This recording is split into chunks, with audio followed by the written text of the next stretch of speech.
Hello! Now I want to speak about repetition. We have already had another video about the piano action with detailed shots from close-ups. Here I just repeat that we have to understand the function of these two parts, the Schenkel, I don't know the English word, and the jack, which is then pushing the hammer to the key, and how they cooperate when you make a repetition. I exaggerate by the body movement how I'm in the depth of the key, and just go around this point where the jack scratches at the little roll of the hammer. This is the roll of the hammer. And there are two ways. For a single repetition, if you have two notes to repeat, it can be soft loud or loud soft. Soft loud is called anapest in the Latin, in the poetry.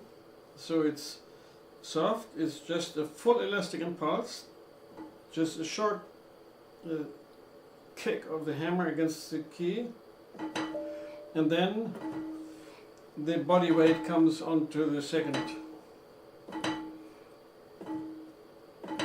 I would practice like this.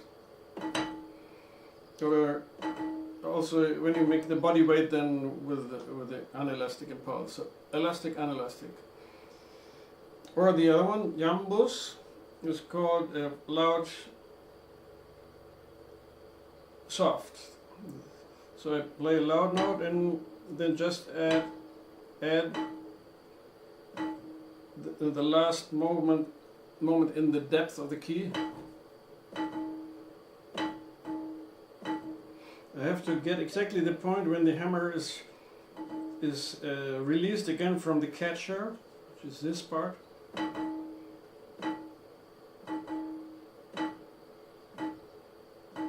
Otherwise it's blocked. You have to repeat, you have to practice. But be aware that the first one is a big movement going the whole depth of the key, and the second one is just on the lower part of the key, so you have loud soft. When you have more notes, like you take 4, 3, 2, 1, 4, 3, 2, 1, 4, 3, 2, 1, the first note has to go into the depth, and then the other three are just in the lower part of the key.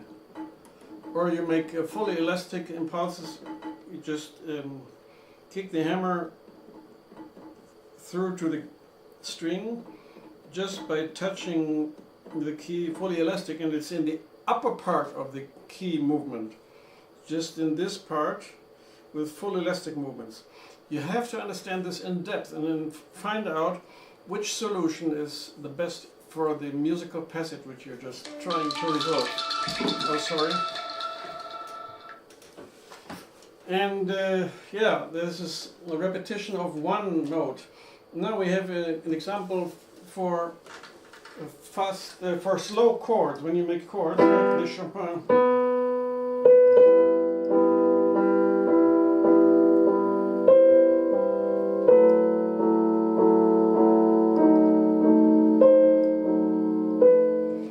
So I have to go in the key with the weight, and then unelastically I just lift up a little bit.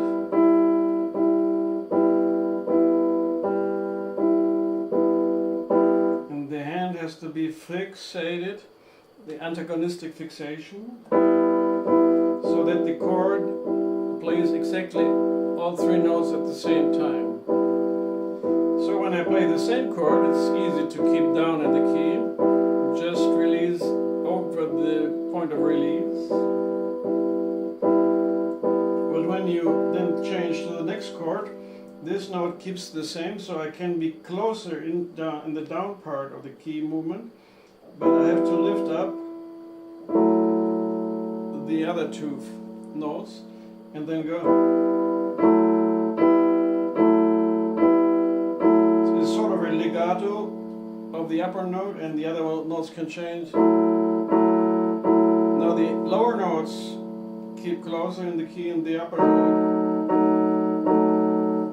Now the down note, now upper note, the middle note, and so on. So in the slow chord repetition, you have to go in the detail here and find a technical solution. I exaggerate so that you see that in every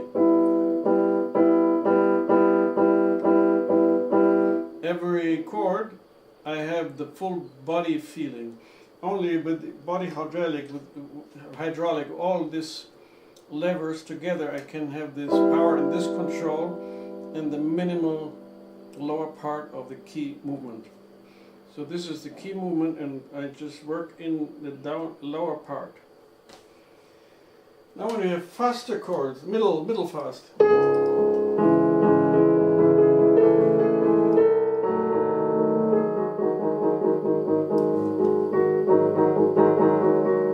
It is the same body feeling, but now I need to go from back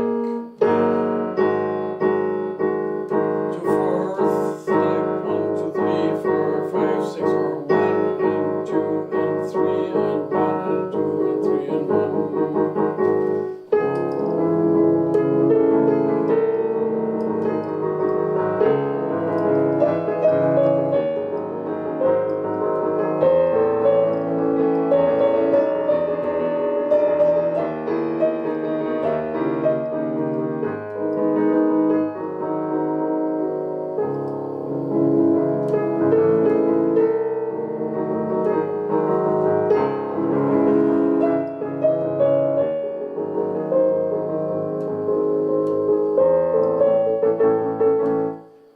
Middle tempo. The fastest example I know is from Mendelssohn Variations Sérieuses. There's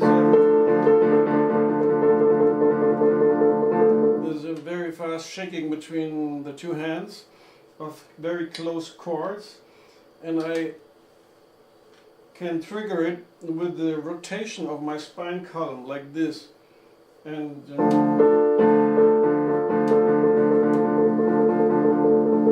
very close in the... Basically, every hand in itself is not faster than this. Not faster than this. So there's a certain biological limitation, which, of course, is mirrored in the compositions of the famous composers who know that. So, anyways, to become piano specialist and a repetition specialist, you certainly need to have a piano action model, and the study on this again and again. I have it for years now, and always find new aspects which make my consciousness about repetition even better. You can get it in my web shop, ellenberger.biz, B-I-Z, and then go look for piano accessoires, and then piano action model made by Renner, from the famous company which supplies most of the piano manufacturers with the parts of the action. So go ahead and become specialist and make wonderful music effects. The sound balance between melody and accompaniment can be handled much better, and can create spaces of sound, and this is what I want you to experience, to have fun with music. So the technique is always in the service of music. Have fun. Bye bye.